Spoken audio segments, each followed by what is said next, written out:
Let's all welcome the CAD's co-founder, member of the board, and executive director, Dr. Janice L.D. Melgar.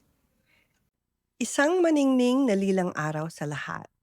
Welcome sa paggunita, pagmumuni-muni, pagsasaya, at taos-pusong pasasalamat sa 3 dekadang buhay mula 1995 ng Likhaan Center for Women's Health. Ang Likhaan 2025 ay produkto ng pag-aalab, pangangahas, pag-aaral, pagsusubok, pagkatuto sa mga pagkakamali, pagpupursigi, pagkakaisa sa kabila ng pagkakaiba, at mahigpit na pakikipag-ugnayan sa mahihirap na komunidad, mga kabaro, mga kaalyado sa politika. Asa hindi namin inaasahan talaga sa mga naging madikit na kabagang sa gobyerno, pribadong sektor, at grupong mga relihiyoso. Sinasalamin nito ang iba-ibang individual na bumubuo ng likhaan. Matanda at bata, babae, lalaki, LGBTQI, Ilonggo, Bisaya, Ilocano, Tagalog, Muslim, Katoliko, born again, theist, agnostic, atheist, single, may asawa, separada, at balo sa buhay at patay. Meron ding may mga disability at meron ding wala. At marami pa pong pagkakaiba. Narito ang kaibang buhay at paglalakbay ng likhaan mula 1995 hanggang 2025. At ito ang kwento ng likhaan sa unang dekada mula 1995 hanggang 2005. Ito ang barangay sa Apelo Cruz, Pasay noong 1995. Sa Barangay 157 nagumpisa ang clinic at community organizing. Ito ang dump site sa Letre, Malabon kung saan nagumpisa ang clinic at community organizing noong 1995. Ang program sa Towerville ay nag-umpisa noong 1999 mula sa nirelocate ng mga pamilyang galing sa Damata, Letre, Malabon. Ang mga tao ay walang bahay sa panahon ng maulan. Nag-umpisa ang Likhaan Women's Clinic sa bahay ni Emma Fabella, isang community health worker. General medical clinic ito. Tinitingnan lahat ng problema sa kalusugan ng kababaihan. At ito ang una naming midwife, si Chona Monsalud. Nagpa-family planning sa outreach clinic sa isang daycare center sa Malabon. Isa sa haligi ng likhaan ang mga community health worker. Ito si Neni Armayan ng Letre, Malabon. Makikita ang mga dating gamit gaya ng nebulizer, weighing scale, at refrigerator para gaya ng bakuna. Dati nagbibit-bit kami ng microscope sa outreach clinics para makita ang mga mikrobyong nagdudulot ng impeksyon sa ari ng babae. Ang mga community health workers ng Pasay, Malabon at Towerville ay dumaan sa matinding pagsasanay sa loob ng ilang buwan. Meron kaming written test at practicum. Sa picture na ito, pinapakita ko sa CHW ang itsura ng mikrobyo sa microscope. Noon, madalas kaming mag-outreach sa iba-ibang lugar, gaya ng Payatas na noon ay malabundok ng basura. Nag-a-outreach din kami sa isang pabrika ng kababaihan ng manggagawa sa Antipolo. Walang kwarto, examination bed, upuan kaya nag-imbento ng mga divider, higaan at unan. Naimbitahan din kaming mag-outreach sa malalayong lugar, halimbawa sa Hamtik Antique. Nagbiyahe sa barko, nagland trip sa maalikabok na daan, tapos lumusong sa malaking ilog para maabot ang community ng mga ati. Nagulat kami sa dami ng pila sa pap smear. Ang akala nila ito ay paglilinis sa ilong o pap smell. Makikita sa larawan si Lina Bacalando, isang community health worker ng Malabon. Nagpapaliwanag siya sa mga pasyenteng galing pa sa Maynila ng tungkol sa family planning dahil ipinagbabawal ni Mayor Atienza. Ito ang kupas na larawan ng bubot na si Joy Salgado, isang community organizing coordinator ng likhaan. Si Andy Bustamante, ang youth organizer na kung saan nagpapaliwanag ng saligang batas ng itinatayong samahan ng kabataan.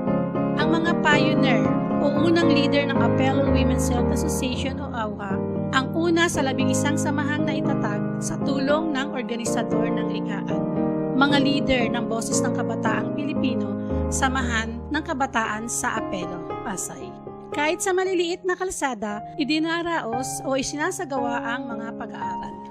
Ginagawa rin sa mga kapilya, malapit sa altar at mensahe para sa Kwaresma. Masayang talakayan kaya feeling namin suportado ng Diyos ang RH. Ito ay picture ng couple session kung saan natututo sila ng paggalang at pakikipag-usap sa isa't isa. Sa kababaihan, malaking tulong sa pag-alam sa sariling katawan ang mga modelo ng suso at matris na kanilang nakikilatis at nahahawakan. Isa ang maternal mortality o pagkamatay sa pagbubuntis at panganganak na inaral ng husto ng 100 kababaihan galing sa iba't ibang grupo. Nagkaroon ng mga quiz contest sa community kung saan nagtatagisan ng kaalaman ang mga grupo ng kababaihan, dala pa yung kanya-kanyang cheering team. Ang issue ng karahasan ay mas madaling natatanggap sa pamamagitan ng kanta at sayaw. Dito gawa ng 3 staff ng likhaan. May malaki ring dula na ginanap sa Quezon Memorial Circle. Ang pamagat nito ay, paano kaya kung lalaki ang nabubuntis at nagiging ina?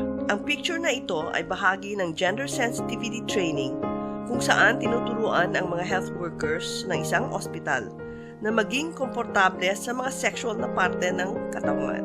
Halimbawa, yung titi ng baka. Sa pamamagitan rin ng gender sensitivity training, ay naisasadula at natutunan ng participants kung sino sa babae o lalaki ang mas may maraming ginagawa sa loob ng bahay sa loob ng 24 oras. Noong 1995 ay sinimulan na rin namin ang mga pag-aaral ng kabataang babae tungkol sa sariling katawan at sexualidad.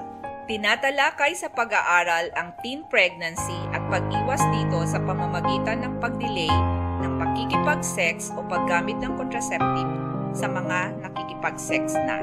Isang aktibidad ng pinagsamang lakas ng kababaihan, kabataan at iba't ibang kasarian o pilak ang sports contest na nilangukan ng 7 miyembro nito. Nagmarcha sa komunidad at may championship game sa Amoranto Stadium. Nagkaroon ng kaiba o alternative prom kung saan ang kabataan ay hinayaang magsuot ng anumang kasuotang type nila at kung saan may ritual na nagbibigay ng payo at regalo ang mga magulang sa mga bata. Halimbawa itong poster na kilalanin ang sariling katawan. Maraming malaking pagkilos o mobilization. Halimbawa itong nag-umpisang dula tungkol sa pagkakamatay ng kababaihan sa panganganak na nagtuloy ng marcha at candlelighting sa PGH. May marcha at prosesyon din papunta sa Mindiola ang mga babaeng nakaitim na belo at mga batang nakaputi sa paggunita ng kababaihang namatay dahil sa karahasan. At sa panahon ng Kwaresma, may posisyon sa loob ng Kongreso ang kababaihang pasan ang krus ng iba't ibang karahasan sa kababaihan. Noong panahon ni Erap, may marcha protesta papunta sa Mindiola laban sa gyera sa Basilan. At kasama sa pagsadula ng pababakwet ang aming mga kasamahang matatanda. Siyempre kasama rin ang likhaan staff at mga anak na karga sa balikat sa mga marcha rally para alisin si Erap sa People Power 2. Nagkaroon ng Santa Cruzan sa Quezon City kung saan sinulong ng iba-ibang kababaihan ang hinaing sa mga ospital. Gaya nitong arko ng kababaihang magsasaka na ang reklamo ay kababaihang naglikha ng pagkain, walang makain. Gumawa rin ng deklarasyon ukol sa welga ng kababaihan ang mga feminist groups kasama ng Kilos Kabaro. Ginawa ito kaugnay ng ika-100 taon o sentenaryo ng Kilosang Kababaihan sa Pilipinas noong Marso 8, 2005. Isa sa kakaibang protesta ng likhaan noong 2002 to 2003 ay ang pagkontra sa World Family Day ng Simbahang Katoliko kung saan hindi tanggap na pamilya ang mga hindi nakasal, nakipaghiwalay, LGBT at iba pa. Noong 2004, nanguna ang likhaan sa mga grupong feminista na nagmarcha at makikidayalogo sana sa CBCP ukol sa pahayag ni Pope John Paul II na kasiraan daw sa dignidad ng kababaihan ang sinasabi ng mga feminist na magkakapantay ang kababaihan at kalalakihan at dapat hindi nagpapatali ang kababaihan sa papel ng pag-aanak at pagiging nanay lang. Maraming aksyon kaugnay ng abortion na sinimulan sa isang research at nagbunga ng mga poster at nobelita at isang dulaang musical, Ang Buhay Namin, na akda ni Luwalhati Bautista at dinirect ni Rafi Tejada. Dito sa picture, nagtetestigo sa hearing sa DOH ang likhaan. Kasama ko si Guy at dating DOH Secretary Kwasi Romualdez. Nilalabanan namin kasamang ibang grupo ang pagtanggal sa registration ng Postinor, isang emergency contraceptive na pinayagan sa panahon ni ERAP. Nagprotesta rin ang likhaan sa DOH na pinilit nitong natural family planning lang ang gamitin, kasabay ng kautusan ng mga pari na ipatanggal ang ayunin ng mga kababaihan.